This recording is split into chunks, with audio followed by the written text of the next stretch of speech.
संकट है और आप किस संघर्ष से गुजर रहे हैं। आज ये रैली महंगाई हटाओ रैली है।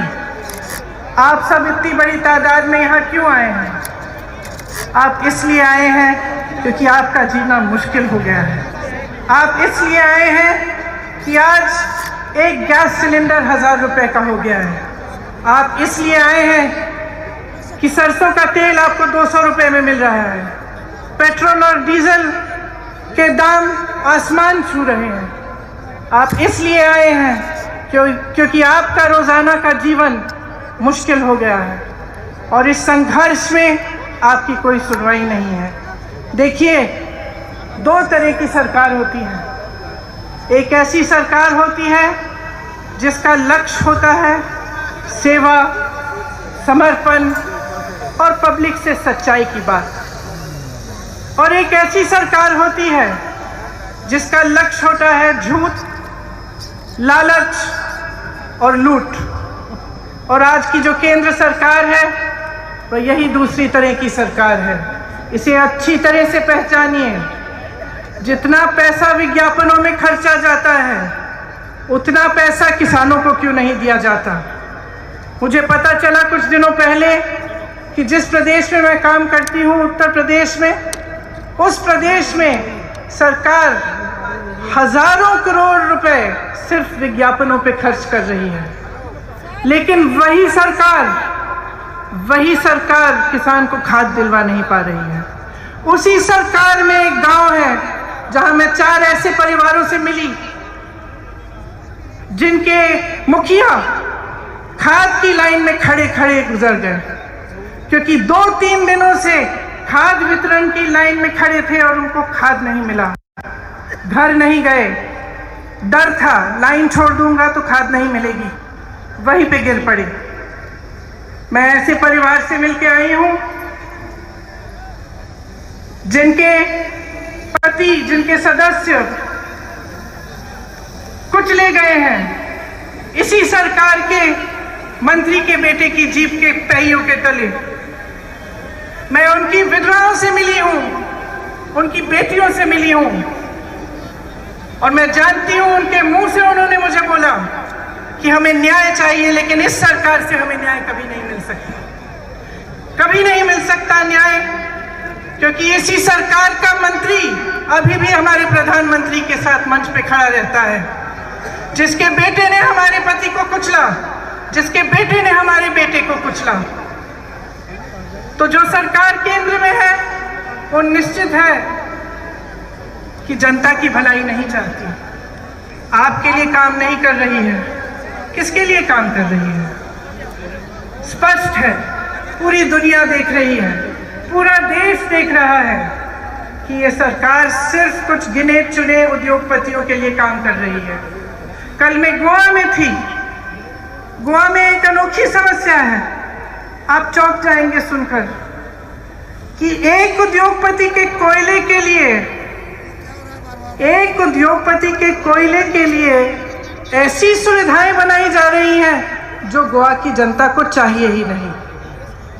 वहां गई, मुझे बताया गया बड़ी बड़ी सड़क बन रही है, किस लिए? उनके यातायात के लिए नहीं, जनता के लिए नहीं, एक उद्योगपति के कोयले को इधर से उधर ले जाने के लिए। जब किसान आंदोलन कर रहे थे, महीनों से बैठे हुए थे दिल्ली के बॉर्डर पे, तो हमारे पर्यटक प्रधानमंत्री अपने घर से निकलकर 10-20 किलोमीटर दूर जहां लाखों किसान बैठे थे वहां नहीं जा पाए। पूरा साल निकल गया, वहां नहीं जा पाए। दुनिया भर में भ्रमण किया, अमेरिका गए, चाइना गए, तमाम देशों में गए, लेकिन अपने दुखी किसानों से बात करने नहीं जा पाए। ये ऐसी सरकार है, समझ लीजिए, जहां पे प्रधानमंत्री पर्यटन में व्यस्त रहते हैं, अपने उद्योगपति मित्रों को एक दिन में हजारों करोड़ रुपए कमाते हैं, उनको कमाने में व्यस्त हैं। और वही सरकार है जिसमें आज इस देश का किसान एक दिन में मात्र 27 रुपए कमा रहा है। समझ लीजिए, आपने अपना विश्वास किस में डाला? जब आपने इनको चुना, आपकी एक आस्था थी, आपकी आशा थी कि देश तरक्की करेगा। उस समय बहुत बड़े बड़े भाषण देते थे कि 70 सालों में कांग्रेस ने कुछ नहीं किया। मैं उनसे पूछना चाहती हूँ, 70 साल की रट छोड़िए, हमें बताइए 7 सालों में क्या किया है। 7 सालों में हमें एक ऐसी संस्था दिखा दीजिए जो आपने बनाई शिक्षा के लिए। हमें एक ऐसा एम्स जैसा अस्पताल दिखा दीजिए। जिस हवाई अड्डे से आपका हवाई जहाज उड़ता है वो हवाई जहाज भी कांग्रेस ने बनाया। और आज जो भी कांग्रेस ने बनाया ये सरकार बेचना चाहती है, अपने उन्हीं दोस्तों को बेचना चाहती है। तो देख लीजिए, समझ लीजिए, मैं लंबी चौड़ी बात नहीं करना चाहती, सीधी बात कहना चाहती हूँ, इनकी नीयत क्या है। राजस्थान में एक ऐसी सरकार है जिसकी नीयत सही है, इसीलिए कोरोना आता है, आपकी मदद होती है। आपको मुफ्त इलाज, 5 लाख रुपए का मुफ्त इलाज मिलता है, 1 लाख रोजगार मिलते हैं, क्योंकि सरकार की नीयत सही है। केंद्र में जो सरकार है, जो उनके नेता हैं, जब भी मंच पर आकर आपके सामने बात करते हैं, सच्चाई नहीं करते, सच्चाई नहीं कहते, सिर्फ आपको गुमराह करते हैं। और इसमें मेरी आपसे बहुत बड़ी शिकायत है कि जब जब चुनाव आता है तो आप जवाबदेही नहीं मांगते। जब नेता समझ जाता है और एक राजनीतिक दल समझ जाता है कि देखिए चुनाव आएगा, मैं ऐसी बातें करूंगा जिससे जनता गुमराह हो जाएगी, जातिवाद की बात, सांप्रदायिकता की बात, ताकि जनता मेरे से विकास के बारे में पूछेगी ही नहीं। जब नेता के मन में ये बात बस जाए तो वो काम क्यों करेगा आपके लिए।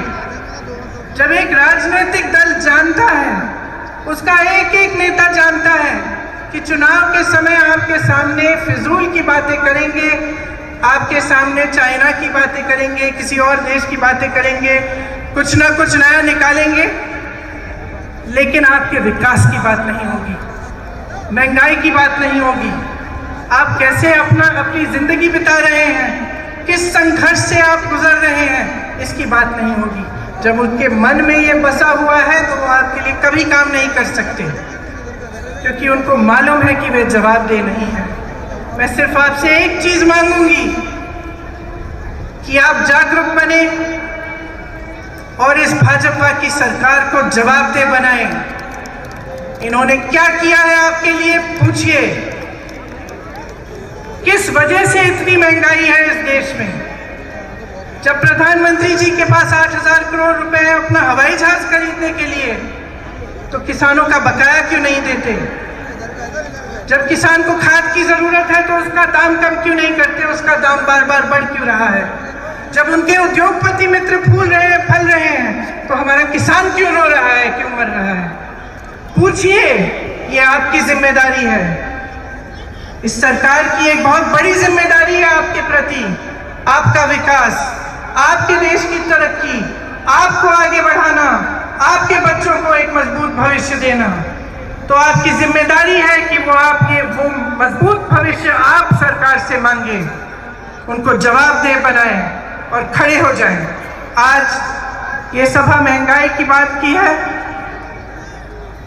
मैं आपसे कहना चाहती हूं कि जिस तरह से आप महंगाई से लड़ रहे हैं हर रोज हम उसी तरह से अपनी जीत जान लगाकर आपके लिए लड़ेंगे। ये सिर्फ आपकी लड़ाई नहीं है, ये इस मंच पे बैठे कांग्रेस के एक एक नेता की लड़ाई है, ये मेरी लड़ाई है, ये मेरे भाई राहुल गांधी की लड़ाई है, ये सोनिया जी की लड़ाई है, ये अशोक गहलोत जी की लड़ाई है, और तमाम यहाँ बैठे नेता आपके लिए लड़ेंगे। इस देश से महंगाई हटानी है और इस प्रयास में आप सबको हमारे साथ लड़ना पड़ेगा। एक बार जोर से बोलिए, महंगाई को, और जोर से बोलिए, महंगाई को, महंगाई को। और इस प्रयास में हम बिल्कुल पीछे नहीं हटेंगे, हम आपके साथ हैं, आपकी लड़ाई हम लड़ते रहेंगे। धन्यवाद। जय हिंद। साथियों,